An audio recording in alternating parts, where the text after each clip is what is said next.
చంద్రబాబు నాయుడు ఏదో తిరుపతి లడ్డూని అడ్డం పెట్టుకొని దేవుడిని అడ్డం పెట్టుకొని హిందువులందరినీ జగన్మోహన్ రెడ్డికి వ్యతిరేకంగా రెచ్చగొడుతున్నాను అనుకుంటుండు.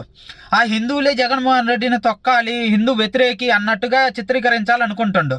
అలా అనుకునే విధానంలో హిందువులను రెచ్చగొడుతుండు. కానీ నువ్వు హిందువులను రెచ్చగొట్టట్లేదు, కించపరుస్తున్నావు. వాళ్ళ భక్తిని అనేది కూడా కించపరుస్తున్నావు.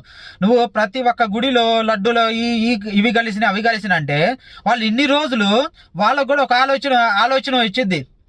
మేము ఇన్ని రోజులు తిన్నది పవిత్రమైన లడ్డూలు అనుకున్నాం, కానీ ఇంత చండాలంగా బాత్రూమ్లు కడిగిన వాటితోటి మేము తయారు చేసిన లడ్డూలను మేము తిన్నామా, లేకపోతే ఇంకా వేరే ఏయో కలిపిన లడ్డూలను మేము తిన్నామా అంటే గుళ్ళలో ఇంత పవిత్రత లేకుండా ఇలా తయారు చేస్తున్నారా, ఇంత నీచంగా తయారు చేస్తున్నారా అని చెప్పి వాళ్ళు ఆలోచించుకునే విధంగా నువ్వు చేస్తున్నావు.